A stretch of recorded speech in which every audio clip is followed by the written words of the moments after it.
Muito bem, pessoal, sejam bem-vindos e bem-vindas e quero hoje trazer para vocês algumas ressignificações muito importantes sobre o que é yoga.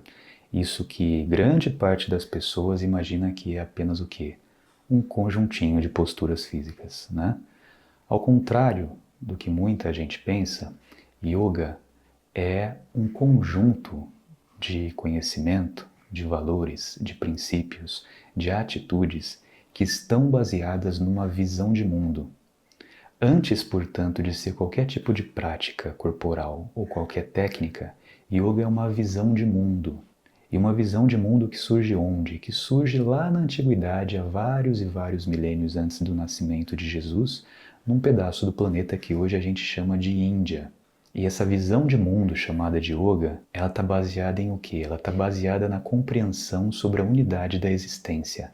Mas o que é a unidade da existência? A própria expressão já diz, uma existência que ela é única. Ou seja, é a real percepção de que todas as formas, todos os seres, todas as criaturas que aqui estão materializadas no universo, o próprio universo inteiro, é na verdade uma só existência.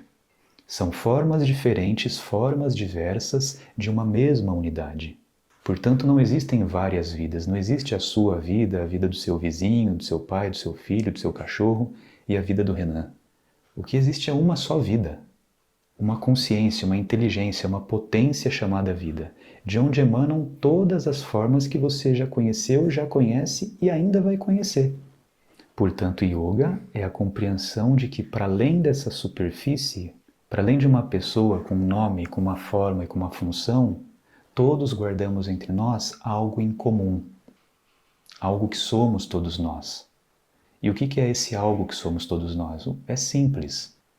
Eu, você, todos os seres humanos, todos os animais, seres vegetais, minerais, antes de sermos uma forma, todos somos a própria presença divina, vida. Você tem alguma dúvida de que tudo e todos somos a vida? Me mostra algo aqui que não seja a vida. Pois é, não existe. Tudo é a vida. E quando eu compreendo essa percepção profunda sobre a existência, naturalmente surge em mim uma sensação do quê? Uma sensação de vínculo, uma sensação de união, em que eu me percebo unido a todas as formas de vida. Daí surge a palavra yoga. Yoga, na sua tradução original, ela surge de onde? Ela é uma palavra que vem do sânscrito primitivo, que é a antiga língua falada na Índia, e que ela surge de uma sílaba chamada yug ou yud. Dependendo da parte da Índia, essa palavra vai ser pronunciada como yug ou yud, Y-U-J, que significa o quê? Unir, união, comunhão. Mas yoga não é união porque significa eu unir a minha cabeça no joelho, eu unir o meu pé na minha nuca. Yoga não se chama união por conta disso. E também não é união no sentido de eu estar unido com o meu corpo, a minha alma, a minha mente, o meu espírito. Yoga é união para além desse eu, meu. É você se perceber unido a todas as formas de vida. E a partir dessa união surge uma sensação de devoção, de respeito, de fraternidade, de amor com todas as formas de vida. Essa compreensão sobre a unidade da existência passou a ser registrada nas escrituras antigas na Índia a partir de 3.000 anos antes de Jesus. Nas escrituras, por exemplo, chamadas Vedas. Os Vedas, que são 4, Rig Veda, Sama Veda, Yajur Veda e Atharva Veda, esses 4 Vedas compõem a base da visão indiana sobre o mundo. É por isso que o povo indiano dá o nome à sua civilização de civilização védica, porque é uma civilização que tem a base nos Vedas. E por sua vez, olha que curioso, a palavra Veda significa sabedoria, conhecimento. Então o povo indiano é um povo que compreende que o maior valor da vida é o quê? É a busca por Veda, por conhecimento. A meta suprema da gente estar existindo aqui na matéria não é acumular matéria. O grande propósito da existência na matéria não é material, é espiritual. E os indianos sabiam disso. Portanto, o que eles buscam na vida não é acúmulo de matéria, de conhecimento tecnológico ou científico, mas sim o acúmulo de conhecimento espiritual. Aquele por meio do qual eu consigo reconhecer o meu ser real. Aquilo que eu sou para além da fisicalidade, para além da matéria, do nome, do rosto, da forma. Aquilo que eu sou para além de um personagem superficial. E por que que os indianos, os povos da civilização védica, valorizavam tanto a busca do conhecimento, a busca de Veda? Por que que eles se consideravam grandes buscadores de Veda, de conhecimento? É por algo bem simples, pessoal. É impossível você viver uma vida harmônica, uma vida com paz interna, se você não sabe o que tu és. Se você não sabe o que tu és, você não vai saber nem mesmo qual é o propósito da vida. Você não vai saber o que você está fazendo aqui. Portanto, fazia parte da busca do povo védico, da busca dos grandes yogis e yoginis antigos, constantemente fazia pergunta a si mesmos. Qual pergunta? O que eu sou? Qual é o papel do ser humano nessa existência? De que forma eu consigo contribuir com essa grande obra coletiva? Qual é a grande finalidade dessa aventura da consciência em que existe uma vida que vai gerando formas diferentes de vida através de sua dança evolutiva e expansiva? Como que eu consigo me encaixar nessa grande coreografia universal e cósmica? Então poder servir ao universo com aquilo que eu tenho de melhor. Essas perguntas eram perguntas comuns dos seres humanos védicos. Era isso que os motivava, era isso que os movimentava. Porque se eu não sei nem aquilo que eu sou no nível mais íntimo, para além do meu corpo, da minha mente, dos meus sentidos, para além da matéria, se eu desconheço, se eu ignoro o que eu sou, esse não conhecimento sobre a minha essência vai me levar para uma existência inconsciente. Portanto, o autoconhecimento, que é sinônimo de yoga, é o caminho que tem como intuito libertar o ser humano do próprio sofrimento que ele gera para si mesmo, através das confusões mentais, emocionais, das ilusões, das fantasias. E isso que é chamado de autoconhecimento não é apenas conhecer o meu aspecto superficial, conhecer a minha pessoa, conhecer os meus desejos, minha história, meus hábitos, meus traumas, minhas memórias, conhecer as minhas crenças. Não, autoconhecimento não é conhecer isso, afinal tudo isso que eu acabei de falar é completamente passageiro e temporário. Seus desejos, vontades, quereres, crenças, conceitos, preconceitos seriam tanto quanto limitado eu achar que me conhecer é conhecer esses aspectos oscilantes em mim. Aquilo que eu sou não é tudo isso que está oscilando, indo e vindo, surgindo e se dissolvendo. Eu e você somos algo além de todo esse emaranhado mental e emocional que oscila, que surge e vai embora, que vem e vai. Autoconhecimento, yoga, não é conhecer isso que está e daqui a pouco não está mais. Autoconhecimento é conhecer aquilo que é, aquilo que eu sou, que você é, aquilo que somos em comum. Existe algo aqui que somos em comum para além de todo o nosso conjunto de sensações, pensamentos e sentidos. Essa descoberta do ser interior, esse caminho de crescimento espiritual e elevação de consciência é o que é yoga, antes de ser qualquer técnica ou prática. É esse conhecimento sobre a nossa verdade que vai nos libertar. Inclusive, como já dizia o grande mestre Jesus, conhece a verdade e essa verdade interna é que vai te libertar. Todo esse conhecimento na Índia passou a ganhar o nome também de Vedanta. Então a famosa filosofia Vedanta é na verdade sinônimo de yoga. O Vedanta é uma filosofia que está baseada nos Vedas, nas Upanishads e também na Bhagavad Gita, que é uma outra escritura que surge depois, ainda antes de Cristo. Vedanta é a junção de duas palavras, Veda e Anta, que significa por dentro, significa também a conclusão. Então o significado de Vedanta é por dentro dos Vedas, concluindo os Vedas. O conjunto de conhecimento que o Vedanta traz é o mesmo conhecimento que o Yoga traz. Ambos querem nos conduzir para o mesmo ponto, a remoção das nossas ignorâncias para que brilhe então o ser real que sempre fomos, que está esperando para brotar, esperando para se manifestar. Exatamente por isso, todos deveriam fazer uma pergunta e que quase nenhum praticante de yoga faz. Qual é a grande pergunta? A pergunta é: por que os grandes mestres e mestras de yoga que pisaram nesse planeta não tinham o hábito de fazer posturas físicas? e eram conhecidos como grandes mestres e mestras de yoga. Por quê? Deve ser, no mínimo, porque yoga não se limita a fazer um conjunto de posturas físicas. Yoga é, antes disso, uma postura interna. É quando eu humildemente e corajosamente e amorosamente consigo me abrir, me disponibilizar para a transformação do meu caráter.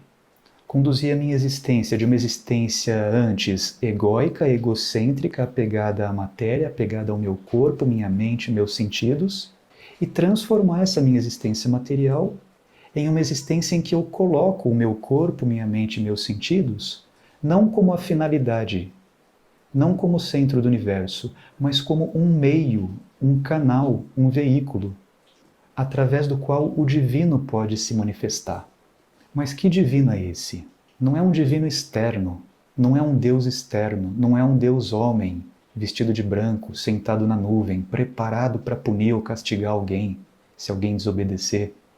Você transformar o teu corpo, tua mente, seus sentidos e entregar esses instrumentos, abrir esses instrumentos para que o divino, para que Deus se manifeste, é você se disponibilizar para que os valores mais divinos possam se expressar, os valores da justiça, da verdade, do amor, da fraternidade, da compaixão.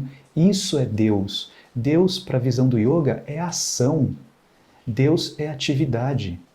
Deus acontece através da qualidade do teu caráter, através da qualidade das relações que você estabelece com você, com o próximo e com o mundo. É aqui que eu sei se eu estou evoluindo no yoga ou não. Eu estar praticando um yoga no nível avançado não significa eu fazer todas aquelas posturas mirabolantes de forma perfeita. Aquilo não diz se você está em yoga ou não está. Aquilo só diz se você faz uma postura física bem ou de forma alinhada. O yoga não está aí. Mais uma vez, o yoga está na qualidade das suas ações. Você, enquanto um instrumento apto para manifestar o divino, para colaborar com a obra coletiva. Deus, para a visão do yoga, então, é uma consciência. É aquilo que é chamado de Sat Chit Ananda. Sat é uma existência infinita, uma verdade que não consegue se dissolver. Mesmo que o seu corpo se dissolva, sua mente, seus sentidos, mesmo que todas as formas, todos os seres humanos, animais, vegetais, minerais, mesmo que planetas e galáxias se dissolvam, vai continuar existindo uma existência que é infinita. Por quê? Porque ela é Chita. Chita significa o quê? Consciência.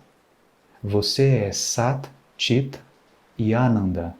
Uma verdade, uma consciência e ainda por cima é Ananda, que significa o quê? Uma potência, uma força geradora.